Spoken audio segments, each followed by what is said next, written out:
नौकरी छोड़ने के पीछे मेरा कारण ये था कि नौकरी पर रहते हुए मुझे एक बात समझ में आई कि हमारे माध्यम से, यानी जो हम नौकरी कर रहे हैं टीचर्स, हमारे माध्यम से हमारी अगली पीढ़ियों को बर्बाद किया जाने लग रहा है।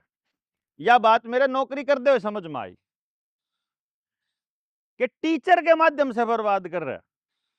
मैं अपने अफसरों से बात करता, जब मीटिंग होती तो मैं ऐसे सारे अफसर बैठे होते तो मैं उनसे पूछता, मैं कहा जी मैंने एक बात बताओ, मेरे स्कूल में, क्योंकि मैं सरकारी टीचर था, तो सरकारी स्कूल में सिर्फ गरीबों के बच्चे जाया करते।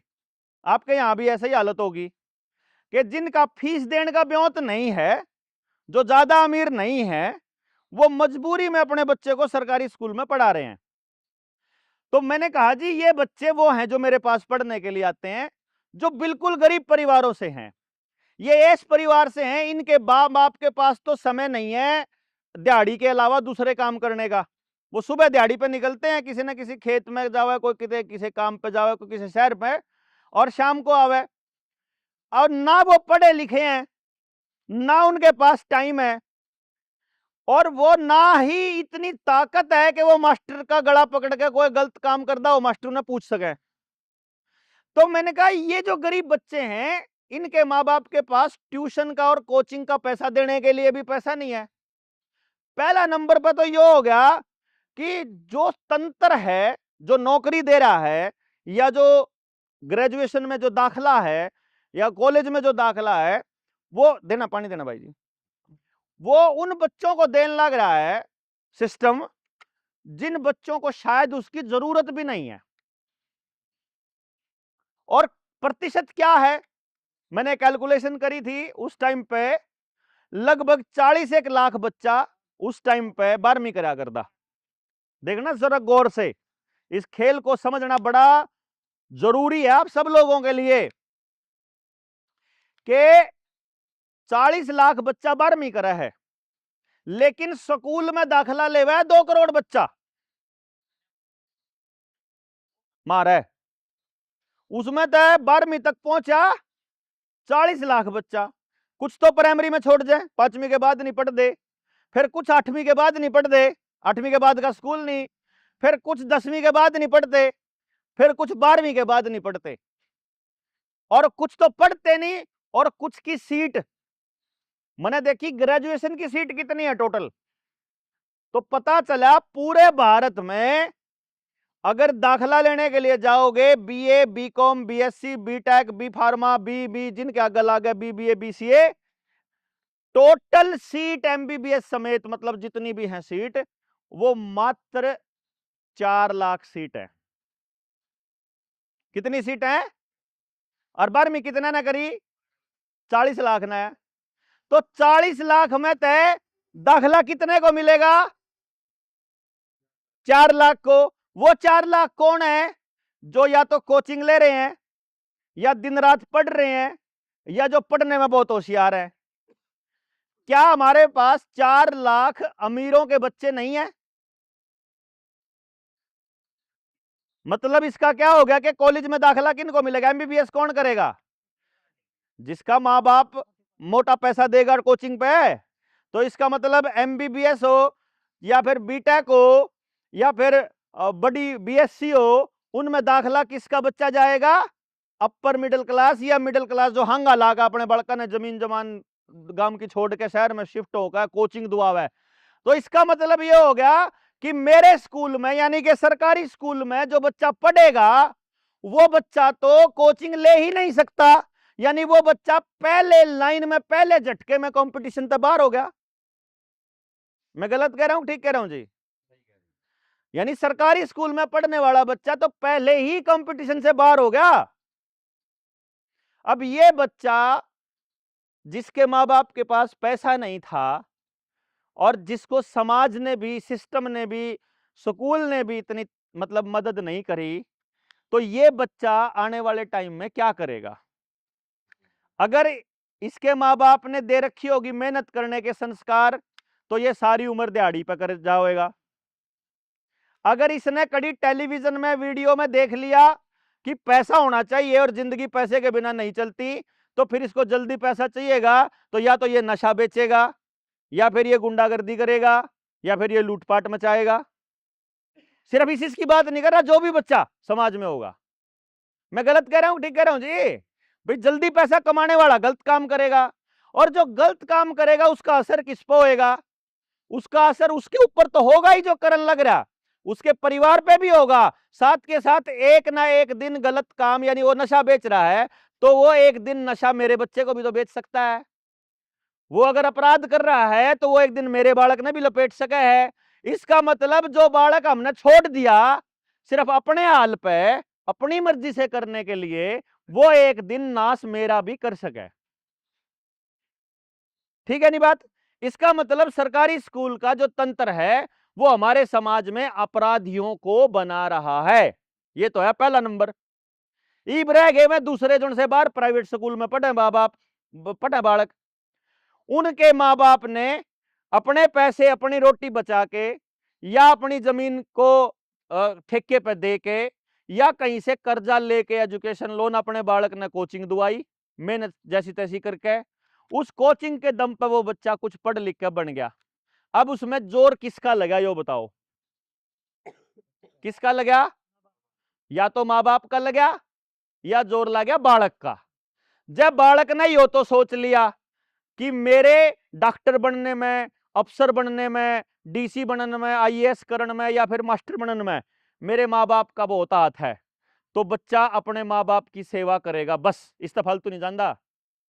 जब उसने ये मान लिया कि ये मेहनत मना करी थी, तो वो माँ बाप ने भी नहीं पूछता है, जब बालक ने न्यू मान लिया। लेकिन ये पक्का है कि उस बालक का यह बात कदे नहीं आवेगी कि मेरे को बनाने में समाज का कोई योगदान है या गाम राम का कोई योगदान है। इसीलिए चाहे वो डीसी बन जाओ, चाहे वो मंत्री बन जाओ, चाहे वो मास्टर बन जाओ, वो कभी भी बड़ा होकर के अपने समाज और अपने गांव के लिए कुछ नहीं करेगा। क्यों? क्योंकि उसका भीतर में यह है कि या तो मैं अपनी मेहनत से बना या अपने मां बाप की मेहनत से बना। अब समाज में दो ही तबके थे, एक वह जो सरकारी में पढ़ा है, एक वह जो प्राइवेट में। तो ना तो प्राइवेट वाला और ना सरकारी वाला मान नहीं रहा कि समाज को मेरी जरूरत है या मुझे समाज की जरूरत है। गलत है कि सही है जी? इसका मतलब यह हुआ कि जो अगली पीढ़ी है, जो यह पीढ़ी है, जो ये बालक हैं, इनने कदे महसूस ही नहीं हुआ है कि समाज एक जरूरी अंग है मेरे जीवन का। फिर उसको जरूरी क्या लगेगा?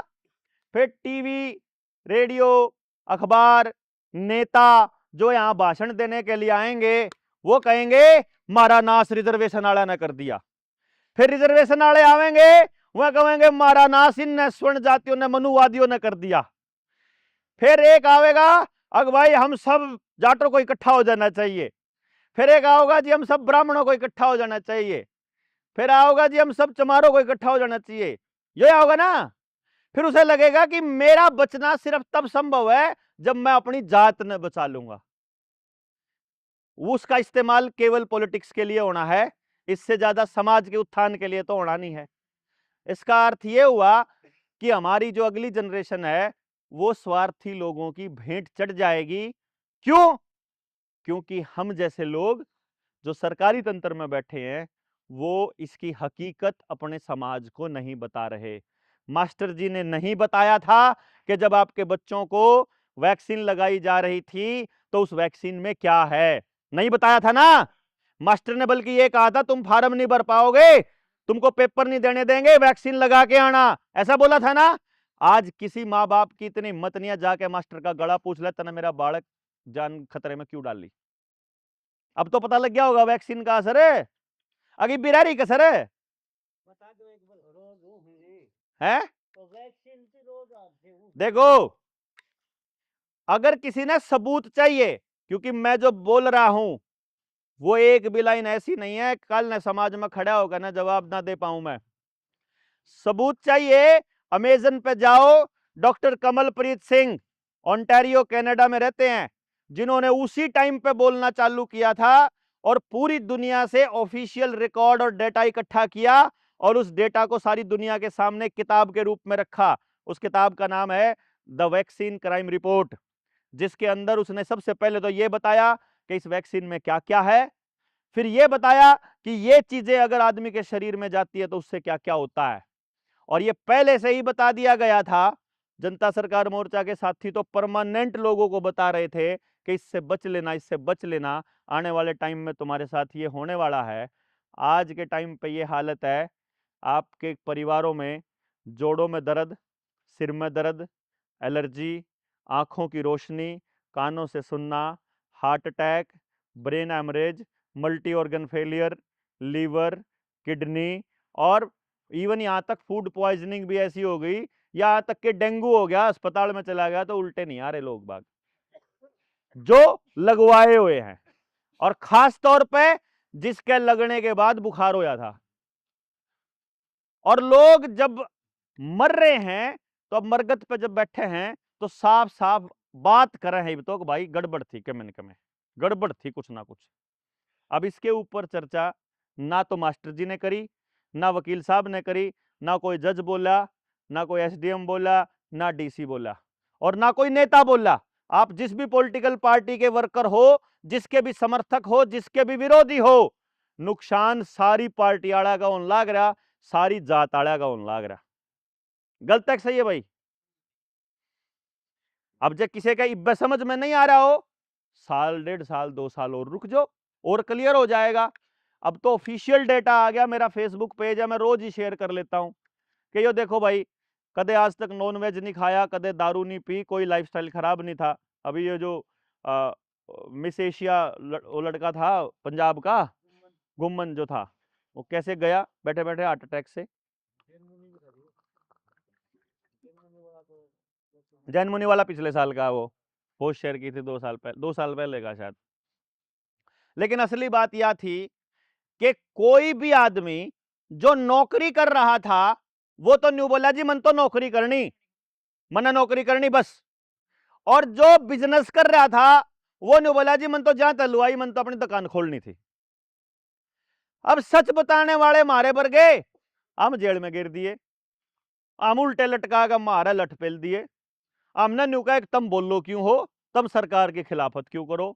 मैं न्यू कह रहा हम तो सच्ची बात बताने लग रहे, इसमें सरकार की खिलाफत कहां है भाई। मैं तो एक बात बता रहा हूं कि इस वैक्सीन में यह सौदा पड़ा है, इसमें सरकार की खिलाफत कहां है। अगर सरकार कर रही है तो वह गलत कर रही है। अब फिर मारा एक बात समझ में आ गई कि भाई गांव वाला तो एक बात तो समझानी पड़ेगी कि भाई आप लोगों के साथ कहीं ना कहीं किसी ना किसी तरीके से कुछ ना कुछ छल कपट तो हो रहा है। भाई जय अगर यह बात मेरी झूठी लिकड़ा है तो बता दियो। 60 तो ऊपर का कौन कौन है जी आड़ा बताइयो। 70 तो ऊपर का, 70 तो ऊपर के भी होंगे, आप 70 तो ऊपर के हो 2 जने। मने सिर्फ एक बात बता दो, जैसे गांव का हिसाब लावा सांजरवास का है। इस गांव में आज से 30-40 साल पहले, आप हमारी उम्र के हो गए उस टाइम पे, मैं 46 का हूं तो 25-30 साल पहले आप इसे उम्र के रहे होगे। 30-40 साल पहले गांव में कितने लोग बीमार होया करते, मतलब छिद्दाए होया करता कि रोज जे बीमार रहा करते। पहले बीमारी थी को ना, और इनको ये बताया, देखो इन्होंने साथ में एक लाइन और ऐड कर दी, ये बड़ा कमाल है, या आपकी जबान पर चढ़ा दिया कि खान पान ठीक था, ऐसा बोला इन्होंने। क्या आपको लगता है आप में से कितने माँ बाप ऐसे हैं जो अपने बच्चे को गलत खान पान खिलाते हो। यह बात मैं आपकी बात पे कहूं, कोई माँ बाप अपने बच्चे को गलत खाना नहीं खिलाता, ना तो 100 साल पहले खिलाया करता था, ना 100 साल बाद खिलावे, अगर उसने बेरा हो कि गलत के है सही के है। क्यों जी?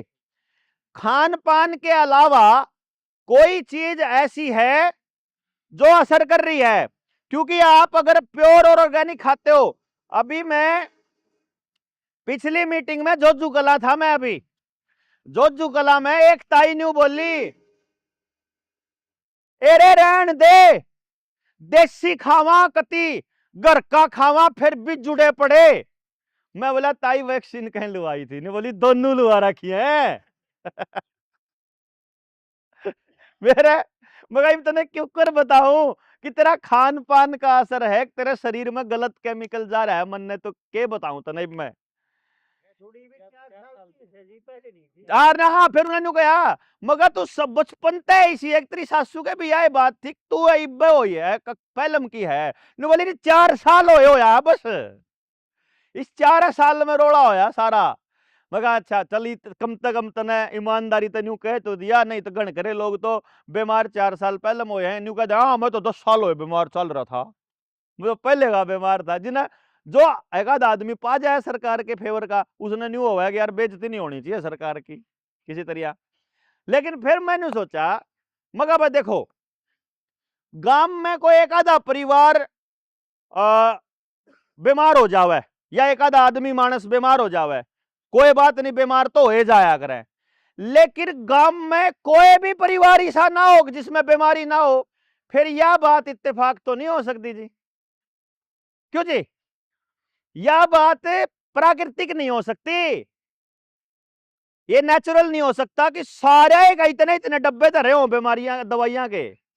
हर घर में दवाई का डब्बा स्पेशल डब्बा है जी सबका, नहीं तो पॉलिथीन तो पक्का है जिसमें सारी बीमारियां की कोई न कोई पैकेट पावे हैं, खत्म होने तो पहले अगला नुका दिल्ली आइए रे खत्म होना हो रहा है। मैं गलत कह रहा हूं ठीक कह रहा हूं जी? इसका मतलब जिस देश के अंदर जिस गांव के अंदर एक भी आदमी बीमार नहीं होया करे था या कोई बीमार होया करे था, उस देश के अंदर हर आदमी बीमार होने लग रहा है या होने के लिए तैयार है या हर परिवार में बीमारी है, यह इत्तेफाक नहीं हो सकता। दूसरा नंबर, गांव में कितने % लोग आप कर्जे होया कर देता हूं 40 साल पहले? कर्जे आ जाओ ना यार, आगे आ जाओ ना, कमाल की बात है यार, कत्ती खड़े रहोगे? मैंने तो चल सजा मिल रही खड़े होने की, तब ना थोड़ा मिल रही, तुम तो बैठ जाओ। मोटर कौन सी बैठने वाली? मैंने कहा मगर बैठ जाओ, मोटर बंद कर रखी है। हाँ जी बताओ जिताऊ कितने के लोग आप क्या % लोग आप कर्जा होया करता?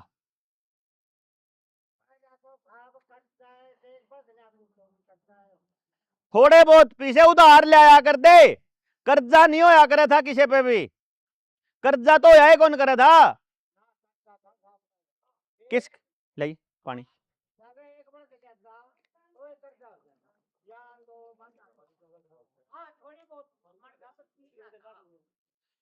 थोड़े बहुत मानसा पे पीसा था, और दूसरी बात जिस पे पीसा नहीं था ना ना ठीक कह रहा था, जिस पे थोड़े बहुत मानसा पे पीसा था लेकिन जिस पे पीसा नहीं था उस पे धन था, धन के था डांगर था सब पे, सारा के पास सेहत बढ़िया थी, परिवार बड़ा था, सारा के ऊपर सबके घरा में सोना और चांदी था, चाहे कितना ये गरीब परिवार हो, था कि नहीं था? आज 5-4 तोड़ा तो गरीब पे चढ़ा था। देखो यह बात, गरीब गरीब को है 5-4 तोड़े वाला ने, आज किसका है बता दो? आज किसी का 1 तोड़ा भी कौन दाऊ, सारा का फाइनेंस वाला पर तो कर्जा ले रहा है, सब ना अपना गिरवी धर के, सारी जमीन गिरवी। देखो किसी की जमीन गिरवी कौन होया करे थी, उधारा या ब्याज पे ठा लिया कर दे, लेकिन जमीन गिरवी धर के तो कदे भी नहीं ले आवे थे। गांव में ते एक भी आदमी की जमीन गिरवी नहीं होया कर दी।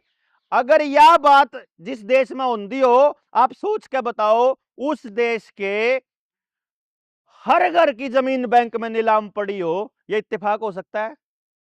हर घर की, आड़ा एक भी आदमी नहीं बैठा होगा गारंटीड जिसकी जमीन बैंक में ना पड़ी हो, किसान क्रेडिट कार्ड ना बना रखा हो, है सबकी है ना? इसका मतलब सबकी जमीन गिरवी होना यह इत्तेफाक नहीं हो सकता भाई दोस्तों। हर घर में बीमारी, हर घर की जमीन गिरवी। तीसरे नंबर पे पानी, तीसरे नंबर पे बात कर लेते हैं, एक चीज की बात कर लिया, बीज। सारी दुनिया में जितने जीव जंतु हैं, जितने पेड़ पौधे हैं या जो भी जीव है, उसका एक काम सब तक पक्का है कि वो मरण तक पहले अपना बीज दे के जावे इस धरती तक, इस दुनिया तक। क्यों जी? वंश बेल को आगे बढ़ाना आपा एक बड़ा काम मानना है अपना। गलत तो नहीं कह रहा हूं जी? यू पेडा भी जिस दिन मन लागेगा ना, उस दिन एक पेडा तो पक्का दे के जाओगा। ये तो पहले दे भी लिया होगा। या कोई भी जानवर है वो अपना मतलब खुद, इवन ऐसी बहुत सारी वीडियोज आपके सामने आई होंगी जहां कोई माँ है वो अपने बच्चे को बचाने के लिए अपनी बलि दे दे, है ना? देखा भी होगा, कहानी भी सुनी होगी। यानी माँ, और जुकर दादा के बारे में कहावत है कि मूल ते ज्यादा ब्याज प्यारा होवे, मतलब वो अपने बेटे ते ज्यादा प्यारा पोता पोती ना मानना है। यह बात है ना, पोता पोती क्यों? क्योंकि बेटा अगर 40 साल का हो लिया वो तो जीवेगा 30-40 साल, और पोता पोती है वो 5-4 साल का हो तो 60-70 साल जीवेगा। तो उसने उसका बीज जो है वो उस बीज उसमें है, यानी उसके थ्रू वो इस धरती पर रहना चाहता है, अपने बीज के जरिए वो धरती पर रहना चाहता है। ये बीज का हालत सुन लो जी, गांव में तय कितने घर होंगे इसे जिन पापना देसी बीज है खेत का? ना पावे, एक भी घर पे नहीं पावे, 2-4 पा जाएगा। चल अपन न्यू मान के चला, देखो ताऊ कह रहा ना पावे, मैं कह रहा हूं एक आधा लू क्या पा जाओगा, एक यू पा गया एक तो ठीक है। नहीं हो रहा इस गांव में का है सुखजीत? गेहूं है, बाजरा है, अपना देसी बीज है। देखो कमाल की बात यह है बड़को कि अपने ताऊ ने न्यू लाग गया है कि इन्हें बचा लिया, तो क्यों कर बचा लिया? ताऊ के लिए या बड़ी बात मान रहे हैं। चलो अब दूसरा खेत वाला बीज छोड़ दिया, डांगरा का बीज तो बच रहा होगा, खागड़र जोटे तो होंगे।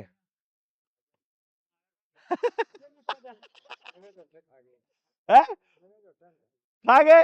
चलो जी, ना जोटे और ना खागड़। तो जो गाय और भैंस नए दूध हुए हैं वह टिक्का धरवाना पड़ा है। इसका मतलब खेत का बीज भी बाजार में ताव है और डांगर का बीज भी बाजार में ताव है। और मैं अपने करनाल की बता दूं भाई, 2023 में मेरे करनाल में 1,38,000 बच्चा आईवीएफ से पैदा होया है, मतलब बाजार के बीज का। बाजार का बीज हो गया ना 1,38,000। रोहतक का आंकड़ा 1,86,000।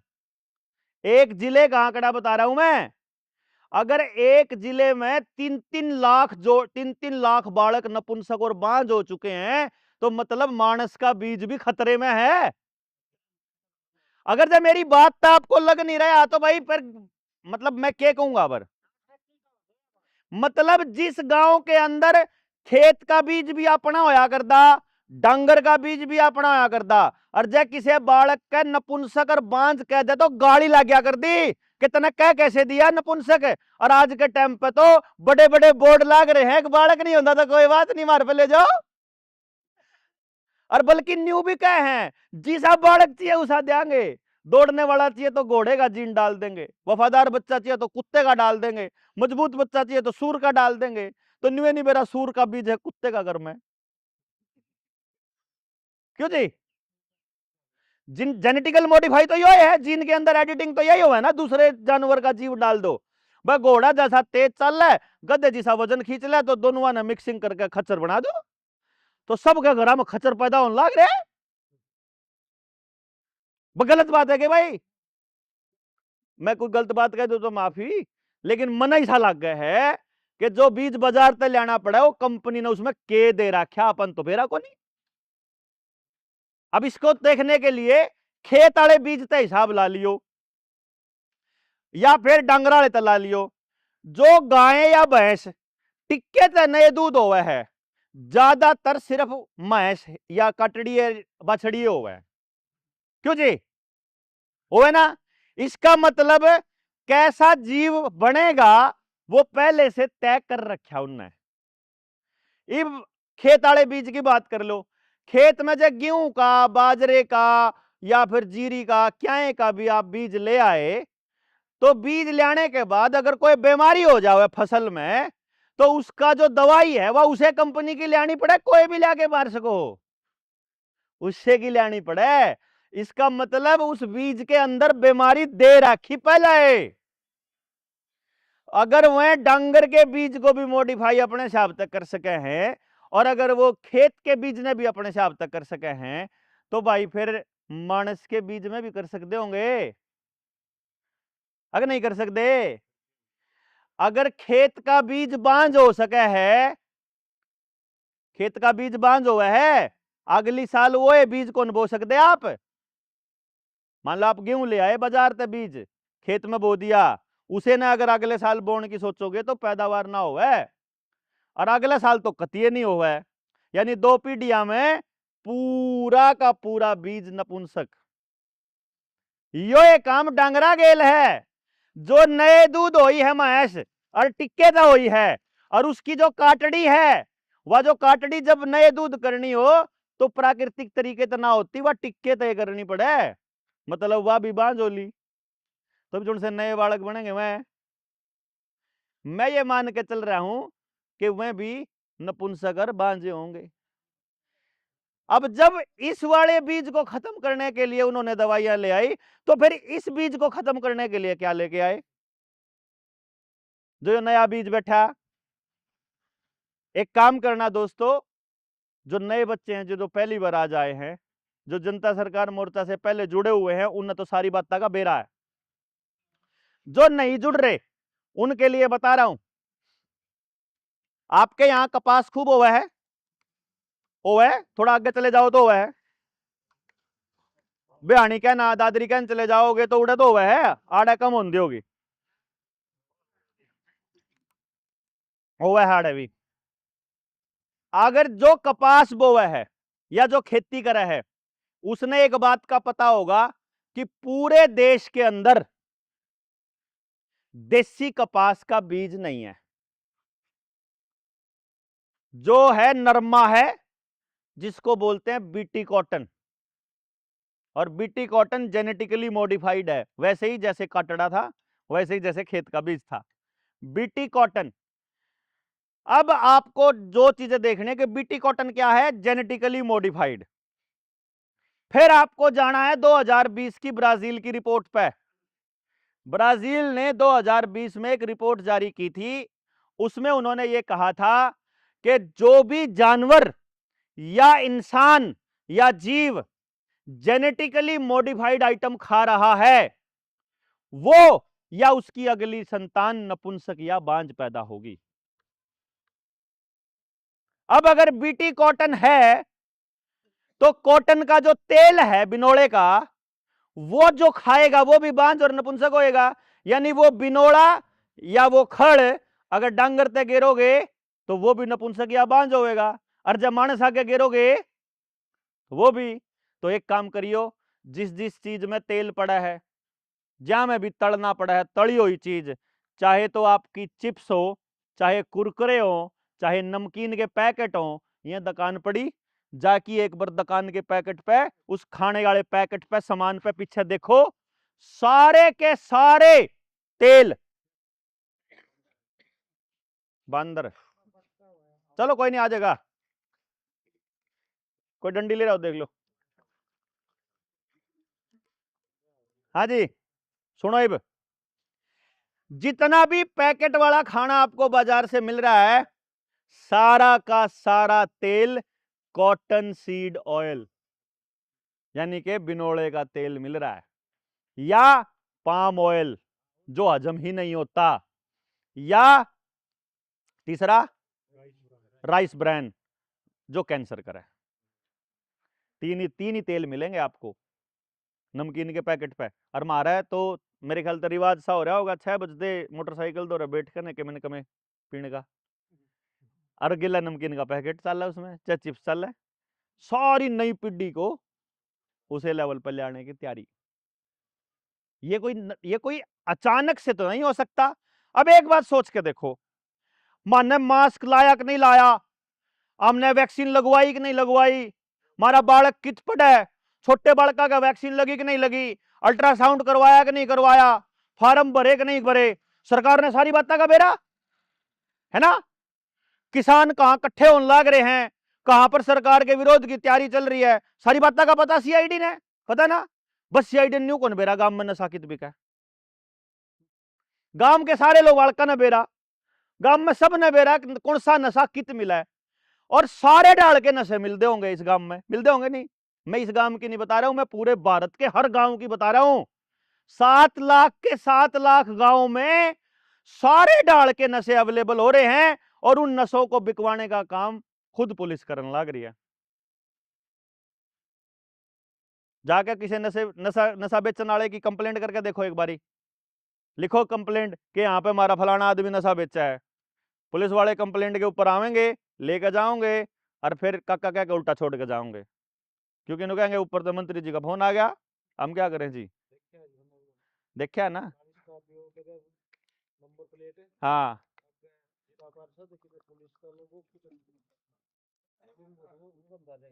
समझ रहे। अब नशा बिकवाने का काम खुद सरकार कर रही, जेनेटिकली मॉडिफाइड आइटम पुश करने का काम खुद सरकार कर रही, वैक्सीन पुश करने का काम खुद सरकार कर रही। आपके किसी भी स्कूल में, कमाल की बात है यार, ये कोई बेवकूफाना काम थोड़ी ना है। ऐसा थोड़ी होया अगर सारे देश का कतई नाश हो रहा, एक भी स्कूल में पूरे मास्टर को नहीं यार, एक स्कूल में भी पूरे मास्टर नहीं है। अरे कम से कम चले एक स्कूल ना खाली छोड़ दो, एक में तो पूरे कर दो। सारे स्कूल में पूरी सर्विस नहीं, एक थाने में पूरे कर्मचारी नहीं, एक कोर्ट में पूरे जज नहीं, एक कोर्ट में पूरे वकील नहीं। मतलब आपका काम करने के लिए किसी भी संस्थान के अंदर कर्मचारी नहीं। ये इत्तेफाक लगता है कि आपको लगता है कि ये आपके साथ प्रॉब्लम है, या सिर्फ मेरे साथ है, या प्लानिंग है, या फिर या नियत की कमी है, या प्लानिंग के साथ आपको बर्बाद करना है, ये समझना है आपको। बेरोजगारों की इतनी बड़ी फौज है, लेकिन वो भर्ती पूरी नहीं करेंगे। अगर 40 लाख बच्चों ने 12वीं करी थी, तो ग्रेजुएशन करने का अधिकार 40 लाख के 40 लाख को होना चाहिए कि नहीं होना चाहिए भाई। सिर्फ और सिर्फ 4 लाख ग्रेजुएशन की सीट क्यों है? और इससे ऊपर की ठगी देखो, 4 लाख बालक ने ग्रेजुएशन कर ली, तो मास्टर्स की डिग्री कितने बच्चों को मिलना चाहिए मौका?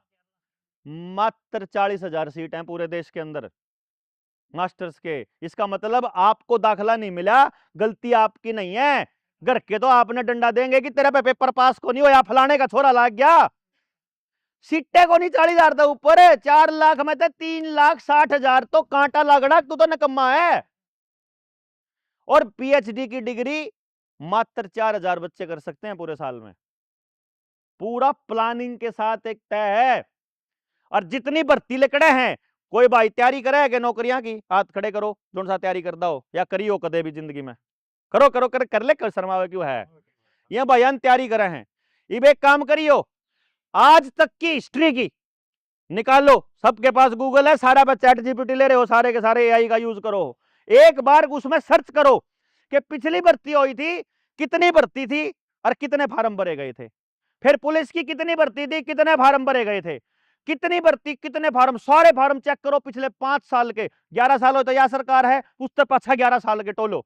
कदे नहीं सोचा हो कोई मैं बीजेपी ने गाड़ देना आया हूं, ये कांग्रेसी भी साले एक के हैं, एक के दोनों कट्ठे हैं, कट्ठे खावे हैं, तो मारा कुछ नहीं होता, मारे लगते छोटे साले। ठीक है, मैंने कहूं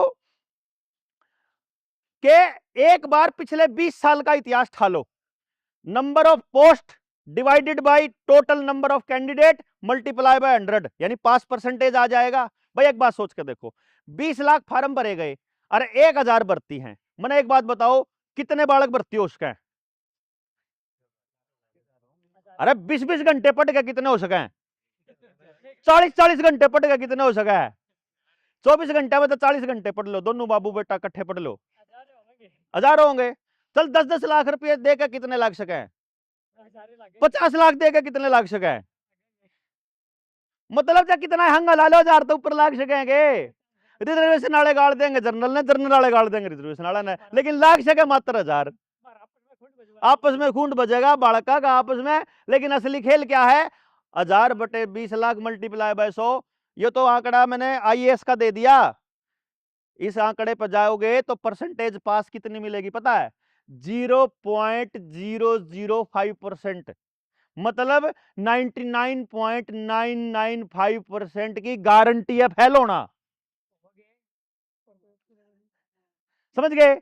जिस एजुकेशन सिस्टम में आप पढ़ाई कर रहे हो, उस एजुकेशन सिस्टम में 99.9% बच्चों का फेल होना तय है, चाहे आप अमीर परिवार के हो चाहे आप गरीब परिवार के हो।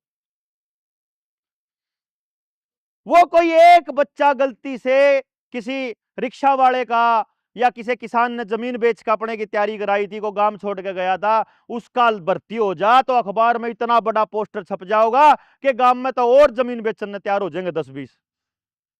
और वो इस गांव में तो नहीं, अगले गांव में तो भी, अगले गांव में तो न्यून तो जमीन भी गई, न्यून तो बालक भी गया। क्यों? जितने एक बार जाके मुखर्जी नगर का चक्कर जरूर मार के आइयो, जितने बालक 3-3 साल हो तैयारी करने लग रहे हैं ना, सारे हद दर्जे के नशेड़ी बन चुके हैं। उल्टे गांव में को नहीं आवे बुआ, वह माँ बाप के लायक भी नहीं रहे, वह गांव के लायक भी नहीं रहे, वह अपने लायक भी नहीं रहे, खत्म। जो हाल हो लिया उनका। और यह गलती किसकी है बताओ जरा?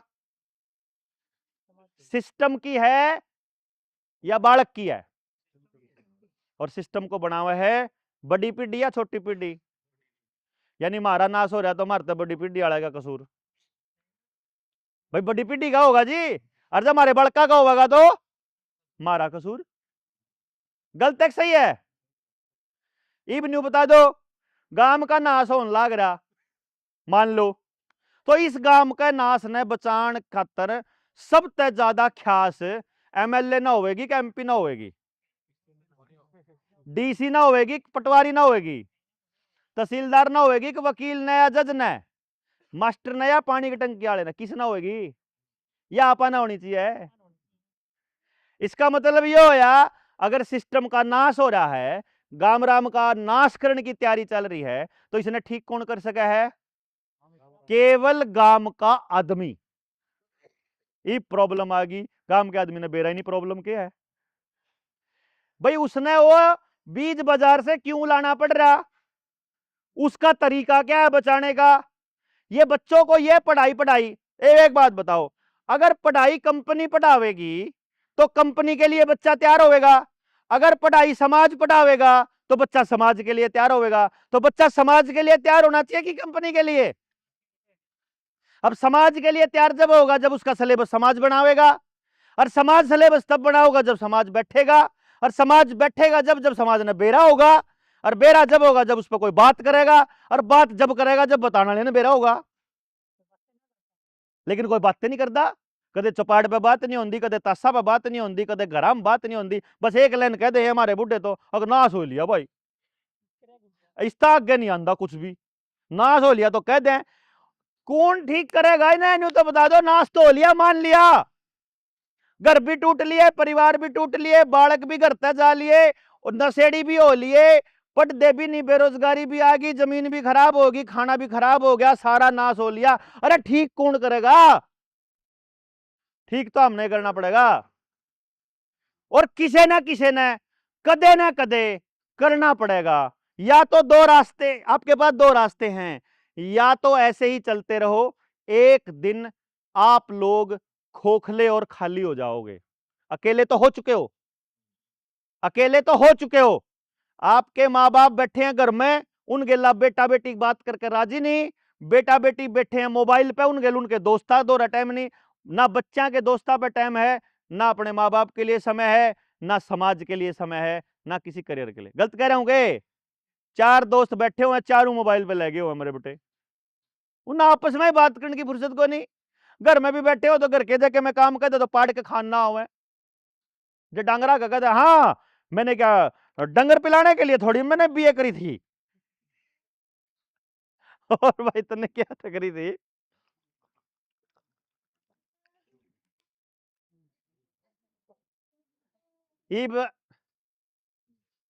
मेरे एक बात कई बार समझ में आवे कि यार गांव में तो किस किस का कौन कौन बीमार होगा? सारे होंगे। अच्छा नाश किस किस का होगा? गरीब कौन कौन होंगे? तो मैं देख रहा घर में कोई भी सामान लेना हो, गाड़ी, उसका तेल, उसका टायर, अपना कपड़े, जराब, पेन, बोतल, गिलास, बर्तन, टाइल, तार, बल्ब, या कुछ भी और सामान, खेत में काम करने का सामान आप गांव में तो लियावा हाँ या कंपनी का लियावा हाँ? इसका मतलब ये हो गया 10,000 की जनसंख्या, लगभग 2 से 3,000 घर, हर घर कमाई कर करके किससे देने लग रहा? कंपनियां है। इसका मतलब कंपनियां की तो लाग रही मौज होने, कंपनी का तो ढेर बनने लग रहा, और मारा घर खाली होने लग रहा सारा का। मैं एक चीज बताऊं भाई, सिर्फ इतना समझाओ गांव वालों, सिर्फ इतनी बात देख लो, बढ़िया क्या है हम सारे जने कमा कमा के कंपनी को देते रहें, या कोई ऐसी व्यवस्था बना लें कि हम कमा के आपस में एक दूसरे को देना चालू करें। बढ़िया क्या है भाई, मैं दूं वो इससे चला जावे, यो देवे यो इससे चला, मारा पैसा मारा धन आपस में एक दूसरे दो रह जाओगा, हम तब मजबूत होंगे, या सारा पैसा बाहर देते रहेंगे तब मजबूत होंगे? तो क्या हम बैठ करके इस पर चर्चा नहीं कर सकते? एक तरीका है कि 99.9% बच्चे बेरोजगार हों, ऐसा एजुकेशन सिस्टम, और एक तरीका है कि गांव का एक भी बालक बेरोजगार ना हो, वो एजुकेशन सिस्टम। कौन सा बढ़िया है? है उस पर चर्चा करेंगे जब पता लगेगा ना। अपने पास एक परमात्मा की दया से, एक कृपा से एक बड़ी चीज हाथ लग गई। मैं इंडिया का पहला आदमी हूं जिसने इस पर काम करा है प्रैक्टिकली। हम 3 साल की उम्र से लेकर किसी भी बच्चे के बारे में यह बता सकते हैं कि इस बच्चे को परमात्मा ने कैसा दिमाग दिया है और यह क्या काम करने के लिए पैदा हुआ है। भाई यो बढ़िया डांगरा में खुश रहोगा, खेत में खुश रहोगा, अकेला खुश रहोगा, लोगों के बीच खुश रहोगा, वकील बनकर खुश रहोगा, कि जज बनकर खुश रहोगा, या यो साइंटिस्ट बनकर खुश रहोगा, या टीचर बनकर खुश रहोगा, या आर्टिस्ट बनकर, या डांसर बनकर, या कोई और काम कर, यानी कि जितने दुनिया में काम चाहिए हैं उन सब में से परमात्मा का जो स्ट्रक्चर है वो इतना गजब का है कि इस गांव सांजरवास को टॉप लेवल पर लेकर जाने के लिए और एक अपना म्यूचुअल कोऑर्डिनेशन वाला सिस्टम, सह अस्तित्व वाला सिस्टम बनाने के लिए जिस भी तरह के दिमाग की आवश्यकता होगी वैसा ही दिमाग उसको परमात्मा देके भेजेगा, उतने ही % बच्चों को। ये अगर एग्जाम्पल देखना हो तो जंगल में रहने वाले किसी भी ऐसे झुंड को देख लो जहां जानवर किसी ग्रुप में रहते हैं, तो उस ग्रुप में जैसे मधुमक्खियों का छत्ता है, लाखों मक्खियां होती हैं उसके अंदर, इतना गजब का सिस्टम है। वहां जिस जगह पे वो हैं उस जगह से अगर दूर है कहीं फूल या खेत, छत्ता लग गया यहां और खेत है दूर जहां से फूलों से उनको रस लेके आना है, तो नेविगेटर मक्खियां अलग होती हैं जो नेविगेशन करके सिर्फ उनको रास्ते का ज्ञान हो, कुछ नहीं आंदा। और फिर मक्खियां हुए जो वहां से रस चूस के लाती हैं, वो ला के देवे। फिर कुछ मक्खियां हुए जो उस रस ने शहद में तब्दील करे, कुछ मक्खियां हुए जो उस छत्ते ने बनावे, इंजीनियर मक्खियां, और कुछ एक रानी मक्खी हुआ, फिर एक उनकी प्रोटेक्शन वाली मक्खी हुआ, सेना हुआ उनकी जो दूसरी बाहरी आक्रमण से लड़ती हैं, बाकी नहीं लड़ा कर, सारी लड़ा करती हैं, सिर्फ कुछ हैं जो लड़ती हैं, उनका काम सिर्फ रक्षा करना है, उनका और कोई काम नहीं है फालतू वो। लेकिन खावेंगी सारे बराबर, न्यू निकंदी मैं रक्षा का काम करूं तो मैं ठाडी हूं, या मैं यो काम करूं। जैसे गर्म होया करे, एक तो पाड़ी हो गया एक आड़ी हो गया, पाड़ी तो तड़के से लेकर सांझ तक डांगरा का पाछे घूमेगा, आड़ी सारा दिन खेत में हल चला होगा, तो कोई सा न्यू नहीं कहेगा कि तेरा काम भारी है कि मेरा काम है, तू अपना वो छांट ले भाई, तन्ने जो काम करना हो कर ले। कहने का मतलब ये हो गया कि ग्रुप में जब हमको पैदा किया, और मनुष्य एक सामाजिक प्राणी है, आदमी समाज में रह के खुश रहेगा। उन्होंने देखा कि इनको तोड़ना है, अगर डिप्रेशन में लाना है, बीमार करना है, तो अलग अलग कर दो इनको, अलग होते ही हम बीमार होना चालू हो जाएंगे। आप देखो 4 यार दोस्त जब फोन को साइड में रख के एक बार हंस खेल के देखो, मजाक करके देखो, झगड़ा करके देखो, रोड़ा करके देखो, एकदम हल्का फील करेंगे। ये खासियत है, आदमी खुश ही केवल समाज में रहेगा। तो जब समाज में आप रहोगे तो समाज के बहुत सारे दायित्व निभाने पड़ते हैं अपने को, छोटे से लेके बड़े तक काम करना पड़ता है। और कुदरत का इतना जबरदस्त सिस्टम है, हमको हर काम करने के लिए जैसा दिमाग चाहिए वैसे दिमाग कुदरत ने दे रखे हैं पहले से। अब यह देखना है कि क्या हम इस प्रोसेस में कुछ ऐसा कर सकते हैं कि अपने बच्चों को आने वाले टाइम में, और जो मौजूदा नौजवान पीढ़ी है इसको आने वाले टाइम में कुछ ऐसी व्यवस्था दे पाए कि सारा न रोजगार भी मिल जाए, या जो जमीन कर्जे पे पड़ी है या भी सारी छूट जाए और परिवार बचने की स्थिति में आ जाए, और कोई ऐसी व्यवस्था जिसमें जो हमारा टारगेट, देखो ये पता होना बड़ा जरूरी है कि हम क्या चाहते हैं। मैं आड़े क्यों किलके मार रहा हूं, मैं क्यों बताऊं? अगर मेरे वाला टारगेट आपका हो तो फिर आप सारे साथ ला के करांगे। जो मने पता है आप तो बताऊंगा, जो आपने पता है मने बताइयो। तो सारे मैं अपने गांव में जाके करूंगा तो हम ही अपने गांव में करियो। मतलब ये एक प्रोसेस चालू करांगे। मकसद क्या है कि जल, जंगल, जमीन और जानवर, इन चार चीजों का फैसला करेगा गांव का आदमी। ना पंचायत करेगी, ना सेक्रेटरी करे, ना तहसीलदार करे, ना जज करे, गांव का मानस करेगा। दूसरी चीज, रोटी बेटी माटी, खेत खेड़ा खाप, वापस सम्मान गांव के पास वापस हो। और तीसरी चीज, शिक्षा, स्वास्थ्य, न्याय, राजनीति और खेती और धर्म, इन 6 चीजों में से पूंजीवाद का खात्मा। पूंजीवाद का खात्मा इसलिए जरूरी है कि अगर शिक्षा, स्वास्थ्य, न्याय, मान लो ये 3 चीज पैसे से मिलने लग जाए तो पढ़ेगा कौन? अमीर का बालक। स्वस्थ कौन रहेगा? अमीर का बालक। पुलिस वाले और वकीलों को खरीदने की हिम्मत किसकी है? अमीर की। अगर पैसे से ये चीजें आएंगी तो केवल अमीर जिएगा, फिर तो गरीब को तो पागल होना पड़ेगा। शिक्षा, स्वास्थ्य, न्याय, राजनीति भी अगर पैसा इन्वॉल्व रहेगा तो केवल अमीर आदमी कर पाएंगे। तो नीतियां किसके लिए बनाएंगे? अमीरों के लिए। हैं? खेती में भी अगर मशीन और कंपनियों का ही राज रहेगा तो कंपनी आपके खेत को कभी भी बंजर वाली स्थिति से ठीक नहीं होने देंगी, वो कभी प्राकृतिक नहीं होने देंगी। और अगर धर्म में भी पूंजीवाद आ गया तो फिर वीआईपी दर्शन कौन करेगा फिर? तो दर्शन वही करेंगे जिन पे पीछा होगा, बाकी तो लाइन में लगे रहो 3-3 दिन तक। क्या दिक्कत है? खड़े रहो बिना नहाए धोए। मतलब ये हो गया कि ये व्यवस्था बननी बहुत जरूरी है, गांव वालों को समझ में आना बहुत जरूरी है कि असली धन क्या है और हम अपनी व्यवस्था कैसे बनाएं। भाई आप एक सोच के देखो, जज को ज्यादा चिंता है न्याय की या गांव के आदमी को ज्यादा चिंता होगी? भाई भाई आप लोग सारी जानकारी इंटरनेट पे किसी कंपनी को तो दे रहे हो और गांव वालों को देना नहीं चाहते। आप कंट्रोल पुलिस वालों को देना चाहते हो लेकिन अपने गांव की किसी व्यवस्था को नहीं देना चाहते। कितना कमाल है ना? थर्ड पर्सन को दे दोगे, मतलब पावर दे दोगे एमएलए साहब को, एमपी साहब को, पावर अपने पास रखोगे नहीं। है ना अजीब स्थिति? ये नासमझी में है या फिर ये जानबूझ के हो रहा है? हैं? जानकारी ही नहीं है कि यार सौदा क्यों कर रही हो, तो दिमाग घूमेगा क्या? ये तो वाकई में वो सारी पावर अपने पास लेके बैठे हैं और हमारे हाथ में कुछ भी नहीं है।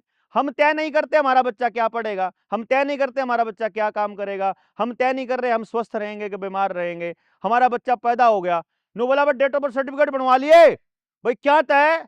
और फिर दाखिला नहीं होगा, क्या तय? डेट ऑफ सर्टिफिकेट बताएगा, डेट ऑफ बर्थ का सर्टिफिकेट बताएगा कि मेरा बच्चा पढ़ेगा कि नहीं पढ़ेगा। बताओ कमाल की बात है यार, है ना कमाल? अच्छा डेट ऑफ बर्थ सर्टिफिकेट भी कमाल है। देखो वो आंगनबाड़ी वर्कर को कुछ नहीं पता, वो आई, हाँ जी बच्चे के बाप का नाम क्या है? देवेंद्र जी। माँ का नाम क्या है? पूनम। बच्चे का नाम रख लिया कि रखना है? अगर जी रखना है।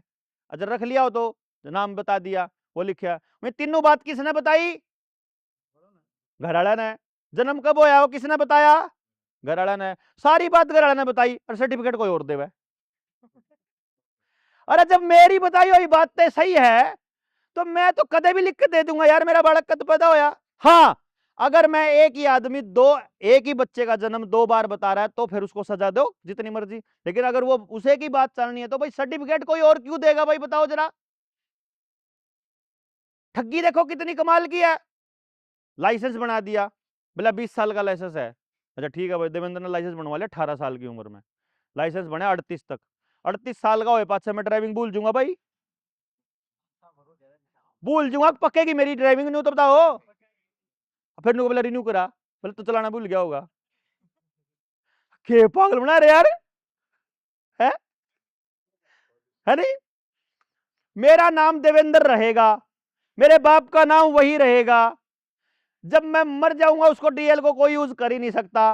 और मैं जब तक जिंदा हूं, मैंने चलाना रवेगा, मना आवेगा। हाँ, न्यू मान सको भाई 60 साल के बाद, रिटायरमेंट की उम्र के बाद आपका लाइसेंस रिन्यू जब देखांगे भाई तू ठीक ठाक है कि नहीं, बीमार तो नहीं है, न्यू तो मान सका भाई 58 के बाद। लेकिन उसके बाद भी रिन्यू का पैसा नहीं लगना चाहिए। रिन्यूअल का पैसे का क्या, पैसे तो मैंने ड्राइविंग थोड़ी आवेगी यार, समझ में है, मतलब समझ से बाहर की बात है ये। एक आदमी चल रहा है, उसने रेड लाइट तोड़ दी, रेड लाइट तोड़ दी, अब उस पर जुर्माना होगा, अब रेड लाइट ठीक हो जाएगी? उसकी गाड़ी पोल्यूशन कर रही थी, है ना, मतलब क्या है, पोल्यूशन कर रही थी, उसने एक 50 रुपए की पर्ची बनवा ली तो पोल्यूशन देना बंद कर दिया। पर्ची नहीं है तो चलाना होगा बोला 10,000 का, 1,000 का। पर्ची है तो बिलाई ठीक होगी। कमाल की बात यह है, 31 जनवरी, मान लो आज कितनी तारीख है, 23 अक्टूबर, 23 अक्टूबर 2025 तक का था बस पोल्यूशन का, पोल्यूशन की वो पर्ची मान लो। तो 24 तारीख ने पोल्यूशन देना शुरू कर देगी वाह।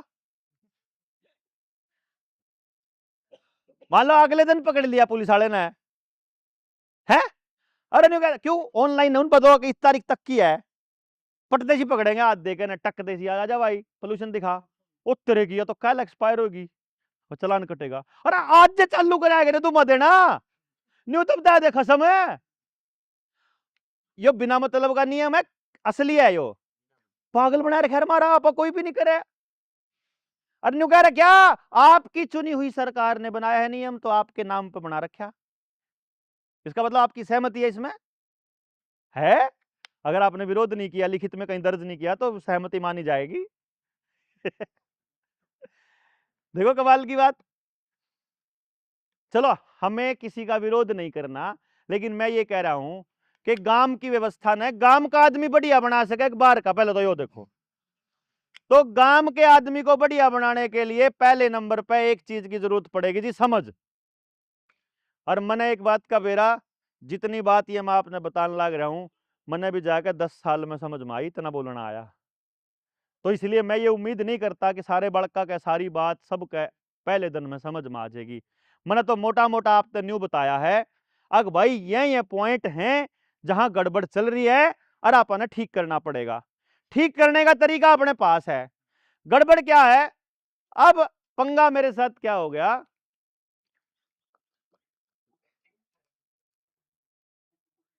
एक आदमी बोला किसी गांव में शुरू करके दिखा, किसी गांव में करके दिखा। मैं बोला एक पेड़ा ला दिया, उसने कितना है पानी दे ले, कितने हाथ जोड़ ले, उन्हें अपने टेम पर बड़ा होना, क्यों जी।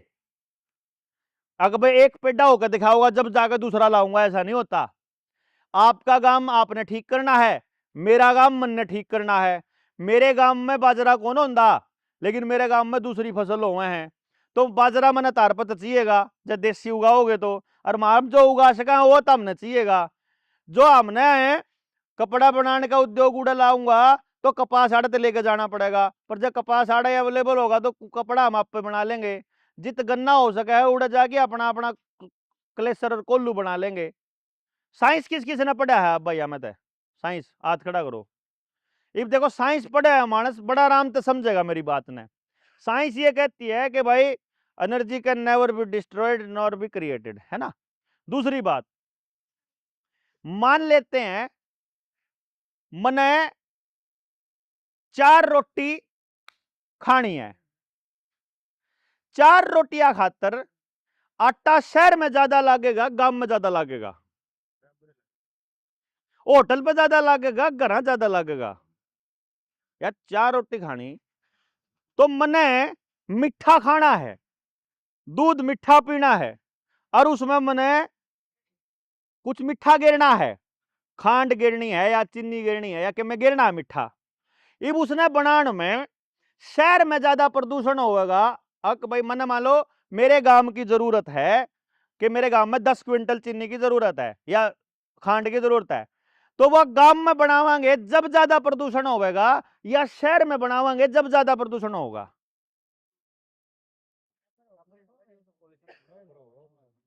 अच्छा, रोटियां में तो बराबर लगेगा आटा, जरा पोल्यूशन शहर में ज्यादा होगा। अरे जितनी चीज उसमें आड़ उबड़न में लागेगी उतना ओढ़ा लागेगा, जितना हंगा लागेगा, जितना टाइम लगेगा उतना ही लागेगा। चाहे शहर में बनो चाहे वह गांव में बनो, उतनी ही आग चाहिए, उतना ही पोल्यूशन होगा, उतना ही सौदा बनेगा, चाहे वह कितने बनाओ। तो मैं ये भी यूं कहने की कोशिश कर रहा हूं कि भाई प्रदूषण शुगर मिल ज्यादा फैला होगा या फिर कोल्लू ज्यादा फैला होगा?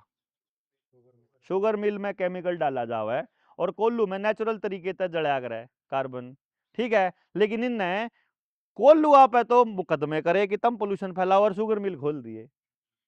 कोल्लू में गुड़ बने बिना केमिकल का, उनको तो बंद करवा दिया और शुगर मिल में केमिकल दे के ना सारा का कैंसर करवा दिया, सारा की हड्डी गड़वा दी, किसी ने बेरन लग गया।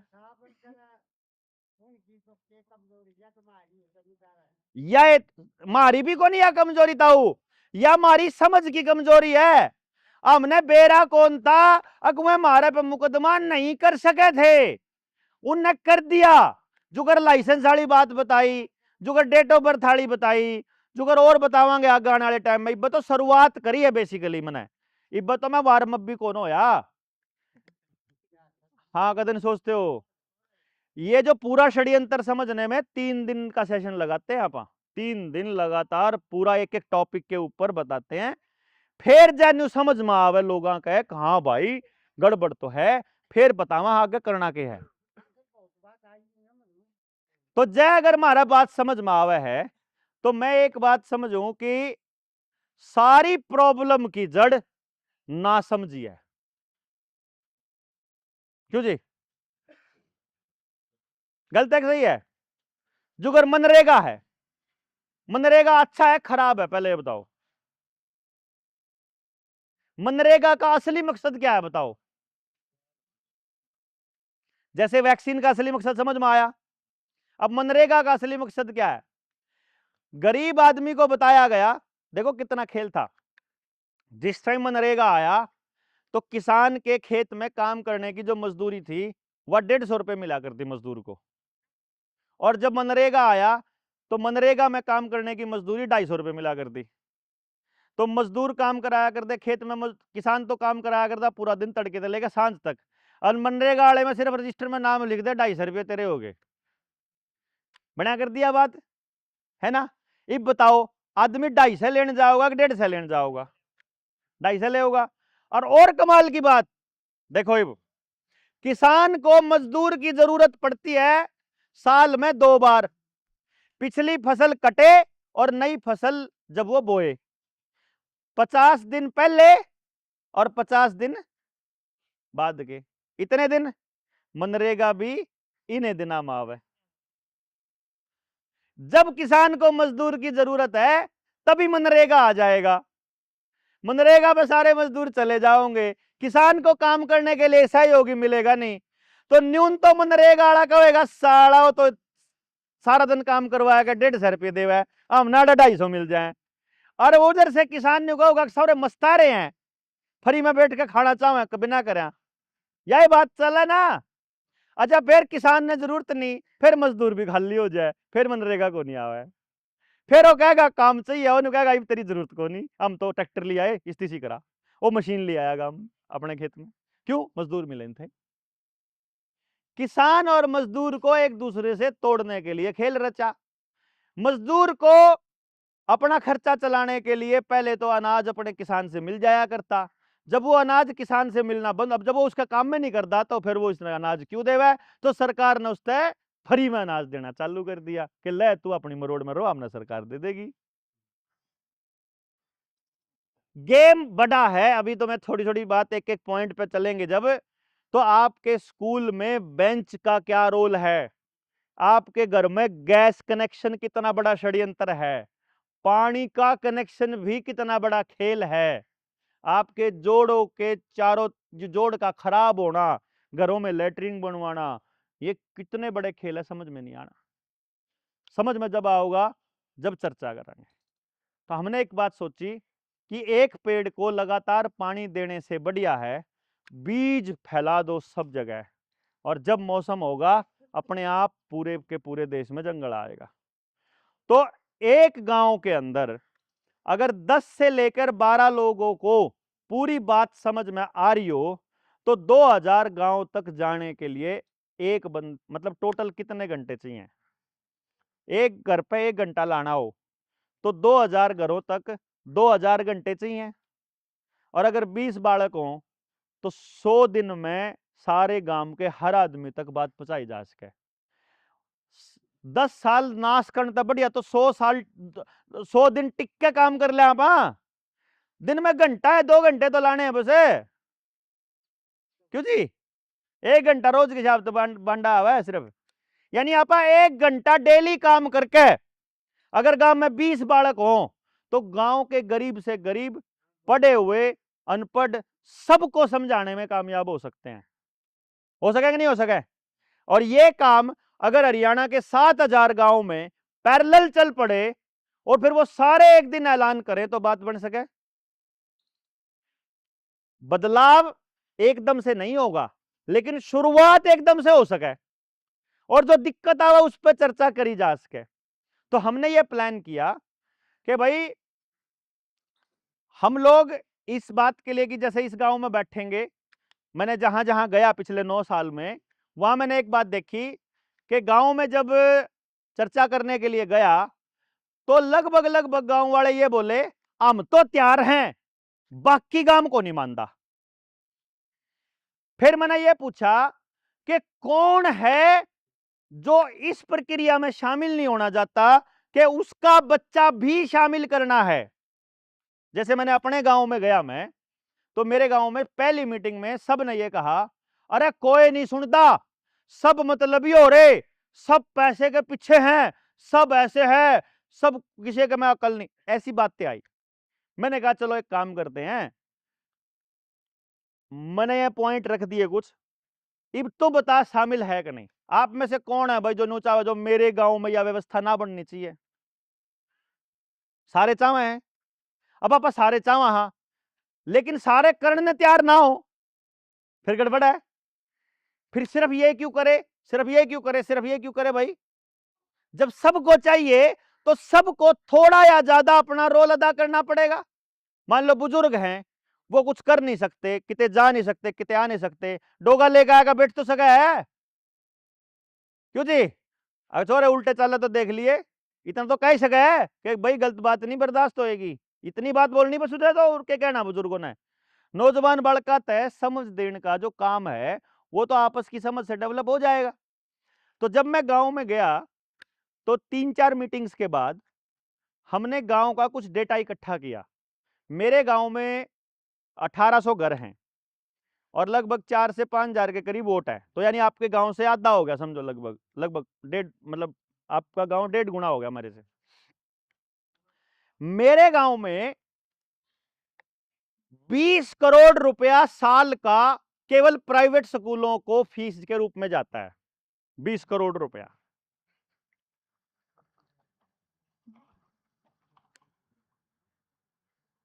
जब मैंने पूरे गांव के सामने बात रखी तो बोले कि गांव वाले नहीं मानते। फिर मैंने पूरे गांव के सामने बात रख के मोहल्ला वाइज मीटिंग चालू करी। मोहल्ले में गया, ऐसे 20 एक लोग बैठे मान लो, तो मैंने उन गांव 20 लोगों से पूछ लिया, मैं कहा भाई थारा महीने का खर्चा कितना है एक बच्चे का? तो लगभग 5000 रुपये तो नॉर्मल है जी खर्चा, या ज्यादा है? कई जगह ज्यादा भी है, कई जगह कम भी है। एवरेज मान लेते हैं 5000 रुपया महीने का खर्चा है। तो 20 लोगों का खर्चा कितना हो गया जी?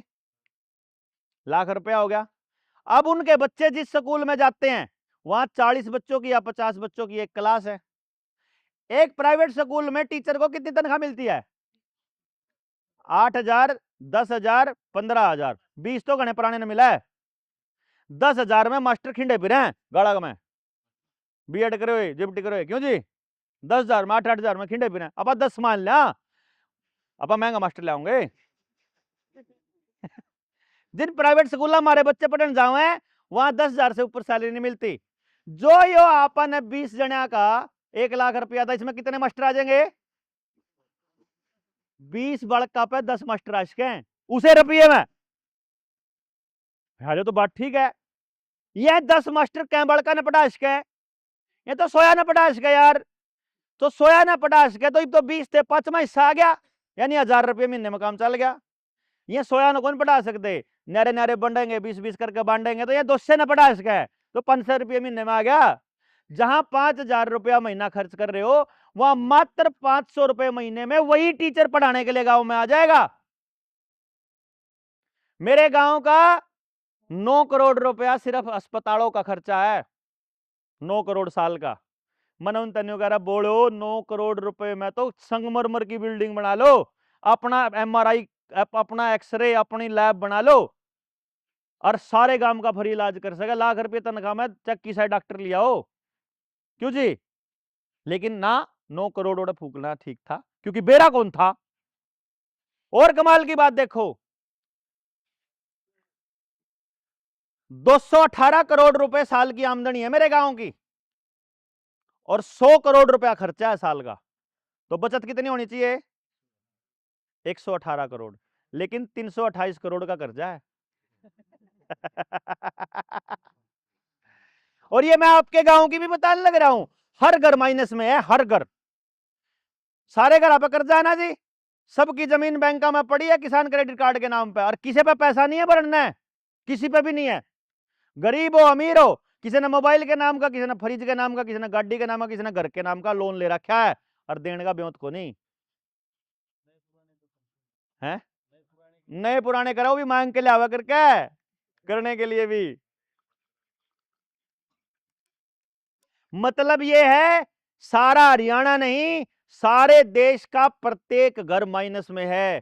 क्या ये इत्तेफाक हो सकता है कि षड्यंत्र? ये साफ साफ है, योजनाबद्ध बर्बादी आपके सामने खड़ी है।